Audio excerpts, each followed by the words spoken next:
Praise the lord. ఈరోజు మీ కొరకు దేవుని వాగ్దానం.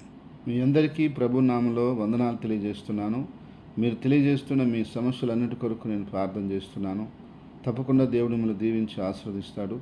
ఈ యొక్క సందేశం మీకు ఆశీర్వాదకరంగా ఉన్నట్లయితే లైక్ చేయండి, కామెంట్ చేయండి, షేర్ చేయండి. ఈ ఛానల్ని సబ్స్క్రైబ్ చేసుకోండి.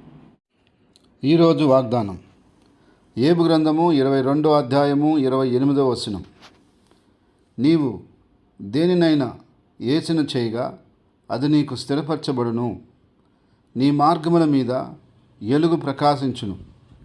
ప్రియ సహోదరి సహోదరులారా, దేవుడు ఈరోజు అద్భుతమైనటువంటి వాగ్దానాన్ని మన కొరకు అనుగ్రహిస్తున్నాడు. అదేమిటంటే, నువ్వు దేన్నైనా ఆలోచన చేస్తే నేను దాన్ని స్థిరపరుస్తాను అంటున్నాడు. నీ మార్గాల మీద నా వెలుగుని ప్రకాశిస్తాను అంటున్నాడు. ప్రియ సహోదరి సహోదరుడా, ఈరోజు నువ్వు అనేకమైనటువంటి ఆలోచనలు కలిగి ఉన్నావు, అనేకమైనటువంటి ఆలోచన చేస్తూ ఉన్నావు. నీ యొక్క ఆరోగ్యం గురించి కావచ్చు, నీ యొక్క బిడ్డల భవిష్యత్తు గురించి కావచ్చు, నీ కుటుంబ సమస్యల గురించి కావచ్చు, ఆర్థిక సమస్యల గురించి కావచ్చు, నీకున్నటువంటి కోర్టు సమస్యల గురించి కావచ్చు, నీకున్నటువంటి బయట ఉన్నటువంటి అనేక సమస్యల గురించి కావచ్చు, నీకున్నటువంటి ఆ యొక్క ఉద్యోగంలో, వ్యాపారంలో, పనుల్లో ఎదురవుతున్నటువంటి ఆ యొక్క క్లిష్ట పరిస్థితుల గురించి, సమస్యల గురించి కావచ్చు, లేక నీ ఇంట్లో జరగవలసిన కార్యాల గురించి కావచ్చు, నువ్వు పొందుకోవాల్సిన మేలు గురించి కావచ్చు, నీకు రావాల్సినటువంటి సహాయం గురించి కావచ్చు, నువ్వు పూనుకుంటున్న పనుల గురించి కావచ్చు, ప్రయత్నాల గురించి కావచ్చు, ఎన్నో ఆలోచనలు నీకున్నాయి. అయితే నువ్వు ఆలోచించే ఆలోచన సరైనదే అయితే, వాక్యానుసారంగా ఉంటే ప్రభు ఖచ్చితంగా దాని విషయంలో నీకు సహాయం చేయబోతున్నాడు. ఖచ్చితంగా దాని విషయంలో నీకు ఆయన స్థిరపరచబోతున్నాడు. ఈరోజు అనేక మంది ఆలోచన చేస్తున్నారు, కానీ వారి ఆలోచనలన్నీ ఆలోచనగానే మిగిలిపోతున్నాయి, కానీ అది స్థిరపరచబడటం లేదు. కానీ ప్రభు బిడ్డగా, ఆయన విశ్వాసించిన బిడ్డగా నీవు సరైన ఆలోచన చేసి ఉంటే, సరైన నిర్ణయం తీసుకుని ఉంటే, సరిగ్గా నీ యొక్క ఆలోచన ఉంటే, అది ప్రభుకు అనుకూలమైతే ఖచ్చితంగా దేవుడు నీ యొక్క జీవితంలో ఆలోచనను జరిగించబోతున్నాడు, నెరవేర్చబోతూ ఉన్నాడు.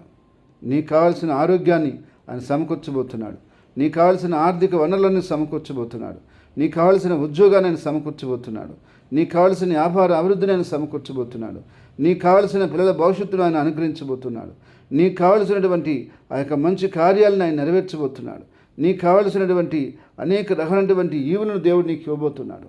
నీ జీవితంలో నువ్వు ఆశించిన, కోరుకున్న, ఏసించిన ఆ యొక్క విషయాలన్నింటిలో కూడా దేవుడు నీ పక్షంగా దేవుడు కార్యాలు చేయబోతున్నాడు.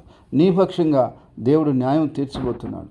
నీ పక్షంగా దేవుడు నీకు రావాల్సిన మేలులని, సహాయాలని, ఎక్కడ ఆటంకాలు ఉన్నాయో, ఎక్కడ అడ్డులు ఉన్నాయో తొలగించి అవన్నీ నీ పక్షంగా దేవుడు అనుగ్రహించబోతున్నాడు, స్థిరపరచబోతున్నాడు. ఎందుకనగా దేవుడు మాటిచ్చి తప్పేవాడు కాదు, ఆయన తప్పకుండా మాట ప్రకారం చేస్తాడు.